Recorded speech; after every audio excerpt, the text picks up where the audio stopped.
Merhaba arkadaşlar. 15. dersimize hoş geldiniz. Ben öğretmeniniz Şeroz. Evet دوستان عزیز خوش آمدید به درس 15 چخیلی که در یاد داره در درس 14 درباره رقم ها گپ زده بودیم و این رقم ها رو امیدوارم که همه اینها رو از یاد کردید و من بعد شما یگانجا رفتید با ترکی چی کردن میتونید رقم ها رو و سین سال یگان کس رو و ساعت رو پرسیدن میتونید. خب و در اینجا چی بودن؟ رقم ها رو با چی نوشتیم؟ یعنی با حرف نوشتگی بودن، ما اونها رو با رقم نوشتیم. بعد از اون باز در اینجا جواب ها بودن و در اینجا سوال ها بودن. یک örnek یعنی یک مشق بود. در اینجا درباره ساعت و درس و بعضی چیزها میپرسید، اون رو جواب گردانیدید و گفتیم که جاهای خالی مونده اونها رو چیکار کنید؟ پر کنید. خب دوستان عزیز، قسم دیننامه هست. در قسم دیننامه ما چی نداریم؟ از سببی که دیسک نداریم و سی دی نداریم چیکار میکنیم؟ پر کردن نمیتوانم. از همین سبب من چیکار میکنم؟ از حال قلمم رو میگیرم و چیکار میکنم؟ شروع میکنم. خب دیننامه رو میگذارم دوستان عزیز و یازما یعنی چیز نوشتن. قسمی چیز نوشتن. یازمک یعنی از فعل چی گرفته شده است؟ یازمک یعنی چیز نوشتن. aşağıdaki formu kendinize göre dolduralım. Yani این فرمی که در پایان هست میگه چیز kendinize یعنی به خودتون دیده چیکار کنید؟ پر کنید. doldurmak یعنی چیکار کردن؟ پر کردن. Özdemir Otel İstanbul. گسنیسه و یا هتل چیز Özdemir یعنی Özdemir نام انسان است و فامیل انسان است. خب استانبول، در استانبول Özdemir Otel استانبول یعنی این چیز در همین هتل استانبول در استانبول. خب adı Özdemir، adresi مثال شما هتلی خودتون میمونید، مثال حسن هتل دوشنبه و یا حسین هتل دوشنبه و در اینجا چیکار میکنید؟ نام فعل مثال من چی؟ شهروز شهروز adım. Benim adım ne? Benim adım Şeroz. Soyad yani چیز فامیلیا. فامیلیا چی؟ شریپوف. و شما فامیلیای خودتون رو می‌نویسید. آدرس کجا؟ مثال شهر دوشنبه، ناحیه فیردوسی، کوچه فلان فلان. چیکار میکنید؟ آدرسی هتل خودتون رو می‌نویسید. و در اینجا چیز نمره تلفنت رو می‌نویسید. دوستان حتما این قسم ها رو پر کنید، چرا که اگر هنگام شما مشق رو اجرا کرده چیکار می‌شود؟ در معاینه سر شما خوب جایگیر می‌شود و اون رو فراموش کردنتون ناممکن می‌شود. از همین سبب مشق هایی که میگم اونها رو چیکار کنید؟ پر کنید برای خوب یاد گرفتنتون و چند بار اون مشق ها رو خوانید. دوستان عزیز، از همین جا اگر خواهید که کلمه در کله شما در معاینه سر شما جایگیر شود و فراموشش نکنید، باید کلمه رو چیکار کنید؟ آن را تکرار کنید و نویسید. هم نویسید و هم تکرار کنید. از همه روی آسان ترین زبان آموزی و فکر من چنین است. من همون زبان هایی که یاد گرفتم خیلی یاد گرفتم، اونها رو یک دفتر و یک کاغذ سفید گرفتم، هم نوشتم هم تکرار کردم. هم کلمه مثال چیز سویت یعنی فامیلیا گفتنی گپ، سویت هم می نویسم سویت، هم تکرار هم می نویسم هم تکرار. خب 10-15 بار چون هر یک کلمه رو نویسه چیکار میشه؟ در کله شما خوب جایگیر میشود.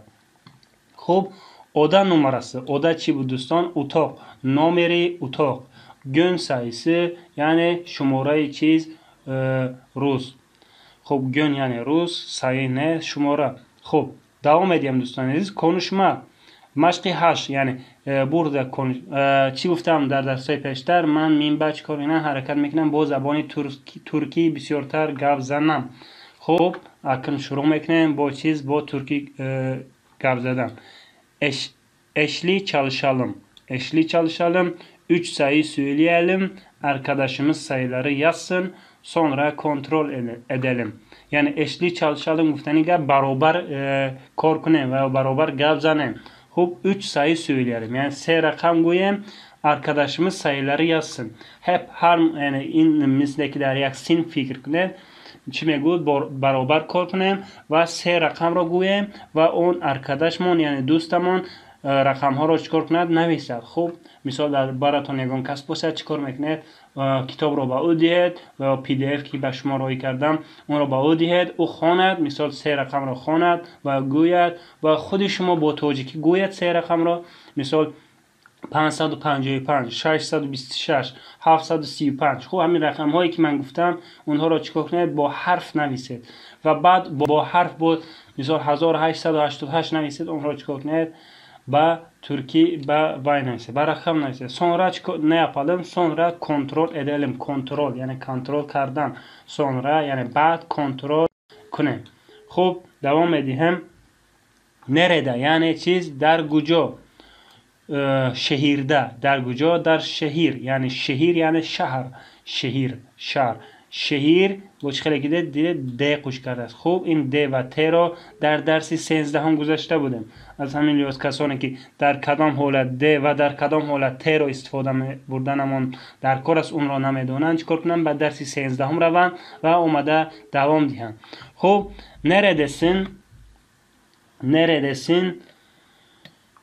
evdeyim، kimsin؟ değil. خب این 4 کلمه هست. خب هر درس دوستان عزیز هر یک اونیتا چنین کلمه ها دارد و در اونیتا پیشین یعنی در قسم پیشین باز چنین کلمه ها بودن. خب کاچ، نکدر، کاچ لیره، یعنی درباره چی بود اینجا؟ درباره رقم ها بود. در اینجا چی است؟ در اونیتا نوتی، در اونیتا نوتی، در اونیتا دوم یعنی در اونیتا دوم چیز نرده یعنی در کجا؟ شهرده. خب در شهر. در کجا؟ در شهر. neredesin یعنی در کجایی؟ شما با یگان دوستتون زنگ میزنید چی میگید؟ kardeşim neredesin و arkadaşım neredesin و Ahmet neredesin. خب evdeyim yani چیز؟ در خانه‌ایم. evdeyim yani در آخر چیز خوش کرده است im yani ben demek. Yani من در خانه ام yani o در اون آخری کلمه چی خوش اینم ام yani کی رو میفهمند؟ من رو، شخص یکمی تنها رو. خیلی نه دوستان از kimsin yani کی هستی؟ kimsin yani کی هستی؟ sen kimsin؟ ya اون کس شما رو زنگ زد چی میگید؟ الو efendim sen kimsin؟ sen kimsin؟ هم خیلی نه yani değil yani چی بود؟ nest yani değil ne مثلا ben evde değilim، من در خانه نستم، یا sen evde değilsin، تو در خانه نستی. خب در اینجا کلمه های سوالی هستن. neredesin؟ خب در کجایی؟ در کجایی؟ بابا neredesin؟ anne neredesin؟ و بابا neredesiniz yani bu در کجا هستید یعنی شما. خب neredesin yani بگن دوستان چی میگید؟ در کجایی؟ در جواب چی میگم؟ evdeyim yani در کجام؟ در خانه‌ایم. evdeyim yani kim؟ ben. neredesin kim؟ تو yani in kuş mekinim yani tu. neredesin? خب ben öğrenciyim. Ben talebeyim. Ben danışçıyım. Sen işte misin? sen işte misin؟ iş چیز کار. ت در کدام حالت خوش میکنیم؟ دوستان چند کلمه چند حرف بود، بعدی اون حرفا ت خوش میکردیم. خب این رو باز در 13 هم گفتیم. کسی که این رو در یاد ندارد رود و درس 13 هم رو تماشا کند، بس چیکار کند؟ ادامه دهد. خب sen işte misin؟ sen تو در کار هستی؟ evet işteyim. بله آره در کارم. hayır işte değilim yani چیز؟ نه در کار نیستم. خب این کلمه ها را چی بودن؟ خب neredesin در کجایی؟ ben öğrenciyim، من talebe هستم. sen işte misin؟ sen تو iş yani کار، misin yani این یک ek چی است؟ سوالی. evdeyim در خانه‌ام. evet yani آره بله. işteyim در کارم. hayır ne işte değilim در کار نیستم. خب چیز؟ hazırlık çalışması. خب این رنگ این قلم به من پسند نآمد، میخوام رنگ قلم رو عوض کنم. خب این رو خیلی است. خب این بهتر است. Aşağıdaki yerleri resimlerle eşleştirelim. Eşleştirmek. خب در اینجا این کلمه رو باید دانیم. چیز؟ مقایسه کردن. aşağıdaki aşağı yani پایان. در پایان بودکی جایها را yer yani جای گفتن که این جایها رو میگوید.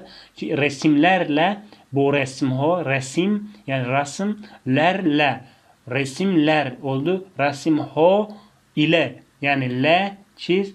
با yani با resimha مقایسه کنیم. خوب دوستان عزیز آغاز میکنیم، مقایسه میکنیم. eczane yani چیز گفتن که apteka داروخانه. eczane مثال شما میروید یا اون کسانی هست pardon eczane nerede و kasab جای گوش فروشی قصاب. خوب eczane خوب با این نه مقایسه کنیم. خوب در کجا هست؟ هشم. خوب 8 نمره ده نه var؟ eczane var. خب اینجا چی است؟ eczane. خب kasap yani çiz dükkanı göç. Kasap yani 3. numara. 3 koyalım. 3. numarayı koyalım. Kuyumcu yani çiz zerger. Hop nerede kuyumcu? Kuyumcu nerede? Kuyumcu herhalde burada. Yok bu mu? Kuyumcu bu galiba. Evet kuyumcu. Yani çiz zerger. Hop 7 numara. Evet arkadaşlar kuyumcu hangisiymiş? 7. numaraymış. Hastane, bemorxona, hastane, hastaxana. Hop 10. numara. 10. numarada ne varmış? Hastahane varmış. Onu koyuyorum. Hop manav, manav. جایی که سبزه و میوه میفروشن. خب چی است؟ manav. Manav nerede? 5. numara. 5 numarayı koyuyorum. Postane. خب postane. جایی که پشته ها رو روان میکنن. Postakhane. خب nerede? Postane. 1. numara. 1 koyuyorum.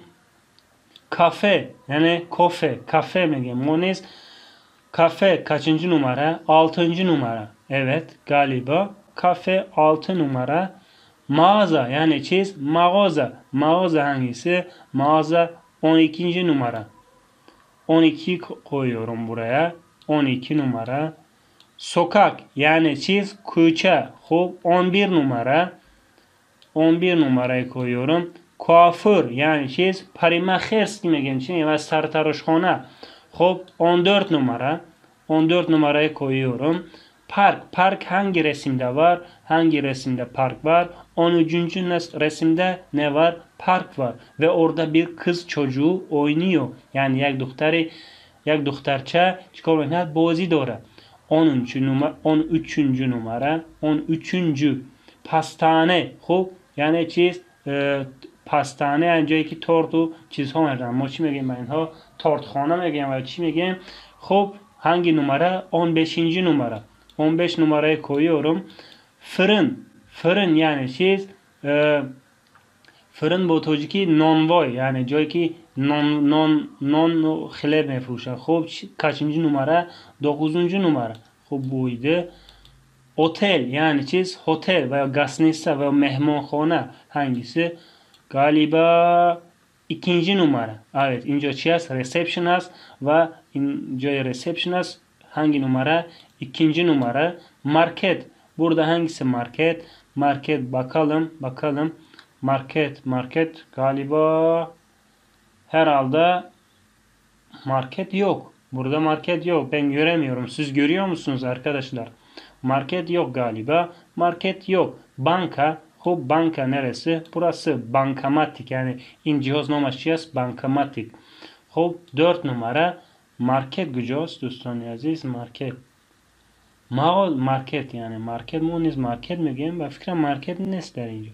این eczane, kuyumcu, kafe کدام اینا بود؟ خب market و فکرم نیست در اینجا. Devam edelim. Sizin semtinizde bu yerlerden hangileri var?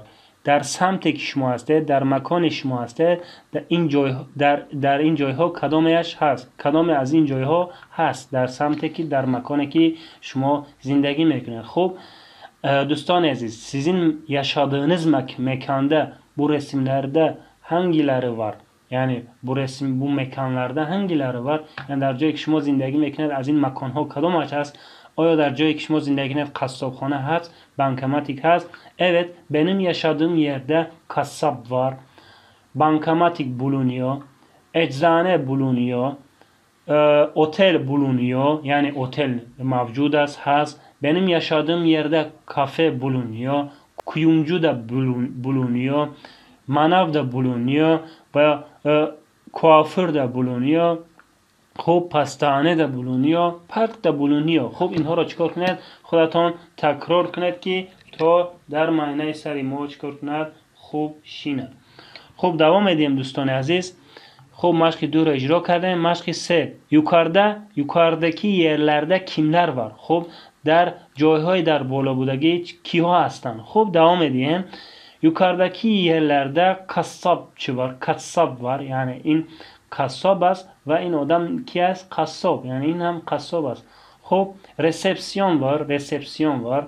خب کی است؟ منوچی var. eczacı yani کسی که در داروخانه دارو میفروشد چی است؟ کی است؟ eczacı. خب چیز؟ aptekacı. ما با فکرم چنان داروخانه‌cı ve manavcı var. Sokakta insanlar var. Markette, burası market diyelim.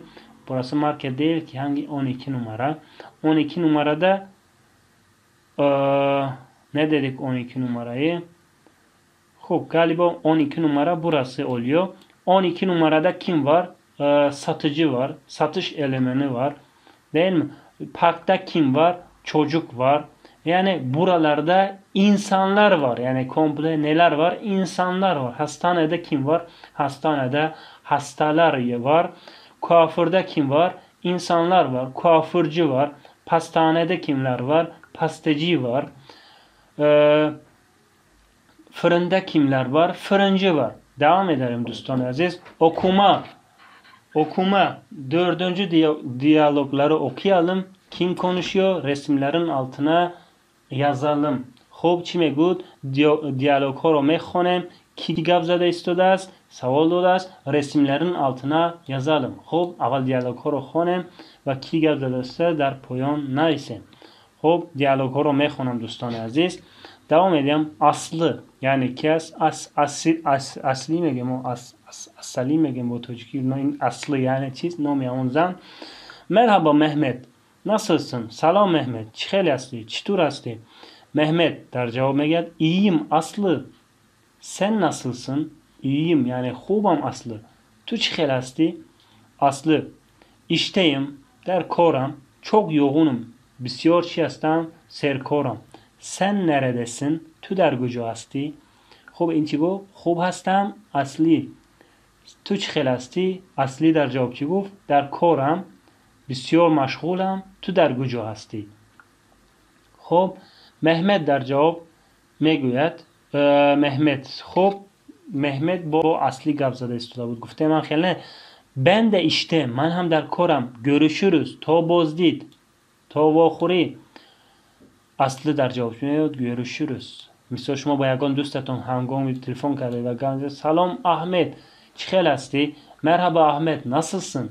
Ve merhaba baba nasılsınız? Salam پدر چخیل هستید؟ پدر در جواب میگه iyiyim oğlum ve iyiyim Anvar. Sen nasılsın? چخیل هستی؟ شما در جواب میگه iyiyim baba çok yoğunum. خوبم baba yani خوبم پدر بسیار سرکارم. Sen neredesin? Siz neredesiniz? Siz neredesiniz? Peder der cevap veriyor. Ben okuldayım ve ben ofisteyim.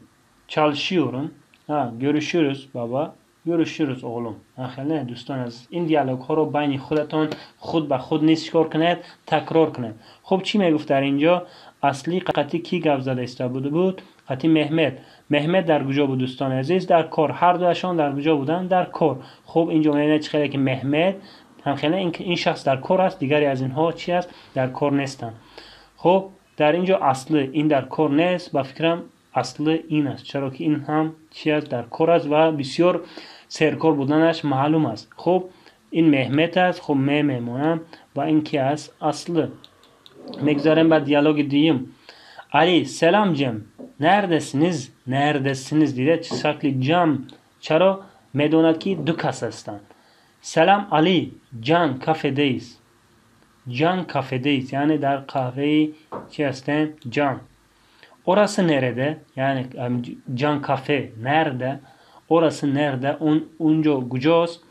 Taksim 7 caddede. Yani در Taksim هفتم در جاده yani در mahalle Taksim 7. Siz kaç kişisiniz? 2 kişiyiz. Mine de burada. Mine هم میگوید شما چند کس است؟ 2 کس هستیم.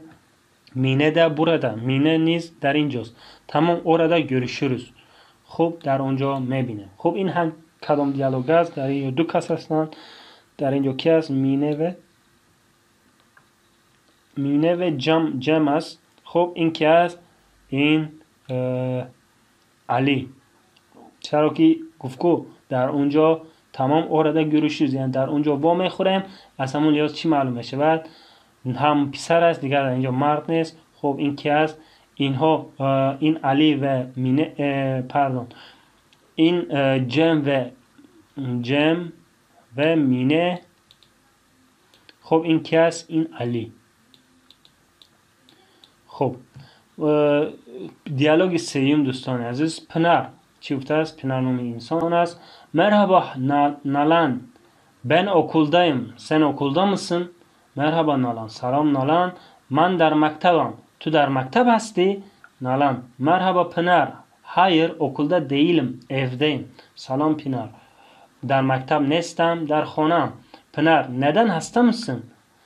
چرا بیمار هستی؟ Evet, çok hastayım. Bale, بسیار hastayım. Geçmiş olsun. یعنی چیز geçmiş olsun. این با کی میگود؟ به هنگامی که به سر یگان کس یگان بلا آمد. ما در تاجیکی چی میگیم؟ خدا شفات هم میگیم. و دیگر چی میگیم؟ با ترکی اینها چی بودن در درس‌های پیشی گفتیم؟ اینها ibare هایی که عوض نمیشوند. یعنی özel ibareler, yani özel cümleler diyelim. Yani çiz cümle هایی که در هر زبان هر چنان گفته میشه. نالان در جواب چی میگه؟ sağ ol. geçmiş olsun گفت یگان کس به شما چی میگه؟ sağ ol. خب اینها کی هستن؟ این پینار هست، این بیمار معلوم است، این کی است؟ این نالان. خب این نه میگویم و این کی است؟ این پینار هست. خب دوستان عزیز دوام میدیم. با فکرم در اینجا کفایه نه این مش رو تمام کنیم، بعد درس دیگر با اینجا رو چیکار میکنیم؟ دوام میدیم. خب aşağıdaki cümleler doğru ise doğru, yani de, yanlış ise yanlış, yani ye yazalım. خب جمله در پایان‌دگی اگر درست باشد de یا نادرست باشد ye رو ماند میگوید. Yani yanlış doğru, yanlış demek. Aslı çok yoğun. Aslı çok yoğun. Doğru mu? Evet. Aslı ne dedi burada? Aslı iştem çok yoğunum. Hop doğru. De koyalım. Ali hasta. Hayır, yanlış değil mi? Ye koyalım. Ali yoldaydı bak. Ali nerede? Ali yolda. Çünkü arabayla gidiyor. Hop Nalan okulda değil. Doğru. Nalan memur bu, dar maktab ne bu? Doğru. Mehmet ve Aslı işteler. Yanlış. Kafedeler. Ali ve Mine Taksim. doğru. این doğru می شود چرا که مینه مهمد و اصلی در کورن. doğru. در اینجا چه خیلی که دوستان مهمد و اصلی چیه؟ در کور هستن. doğru. Ali ve Mine Taksim'deler. doğru. Ali ve Mine Taksim'deler. Xeyli دوستان عزیز Ali ve Mine nerede? Taksim 7'de izlediler. خب Ali نیست است اما Ali در راه بود. اما با فکر این هم نادرست میشه. چرا Ali و Mine نه؟ kim در و هست؟ doğru بخشش دوستان عزیز. این کی است؟ این جم هست. این Ali هست. خب در اینجا چه خیلی Ali سلام جم گفته است. چرا که جم قطعی و نیست. neredesiniz؟ این را کی پرسیده است؟ علی پرسیده است. بخشش با فکرم بیشتر درست بود. علی این هست، جم این هست. این چی می شود؟ این yanlış می شود. خب یا siz یا شما. خب این با کی سوال میدید؟ به هر یکی ما و شما، با کسانی که این ویدیو را تماشا دارن. با شما نیست چی سوال داده؟ یا شما. siz şimdi neredesiniz? دوستان عزیز her yaki ما این سوال رو باید جواب بدیم. Ben şu an evdeyim. Oturuyorum, video çekiyorum. Ben baki cevap olan ben خودم cevap دادم. شما چیز میگه ben şimdi evdeyim, video dinliyorum, ders çalışıyorum. Kaç kişisiniz? Yani چند kaset. خب biz 2 kişiyiz. Yani ما 2 هستیم. شما چیکار میکنید؟ در جواب چند کس بودن خودتان را مینویسید. خب دوستان عزیز درسی 15 این بود و در این درس چی ها آموختیم؟ خیلی که دیدید okuma بود و در اینجا چی بود؟ کلمه ها بودن neredesin, evdeyim, kimsin, değil. خب این با 4 کلمه سوال ها کردیم. خب سوال ها دادیم و جواب دادیم و hazırlık çalışması و در اینجا مغازه، مارکت و بانکماتی و فرن و دیگر آموختیم.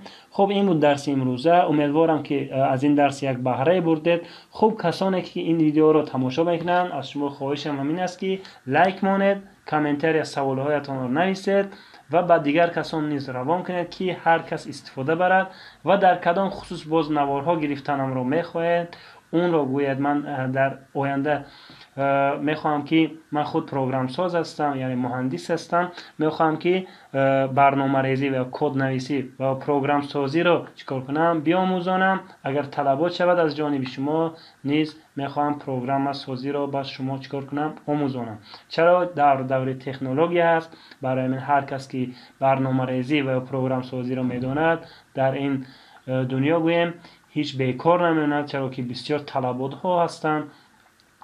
از آن جمله من بسیار در سامان تیجی در آنجا اعلان کارها هستم، میبینم بسیار پروگرام سازها میخوان، یعنی معاش خوب دارد برای آینده هر یکی ما و شما. خب بهترین کسب هست در این زمانه. اگر از طرف شما خواهش های زیاد شود من چیکار میکنم؟ باز تستر برنامه سازی را چیکار میکنم؟ درسهایش را به نوار میگیرم. خب گفتم لایک میمونیم، ابونه میشویم. خب این بود درس امروزه ما. خب تا dersi oyanda görüşmek üzere. Kendinize ne yapın? İyi bakın. Hop dostlar.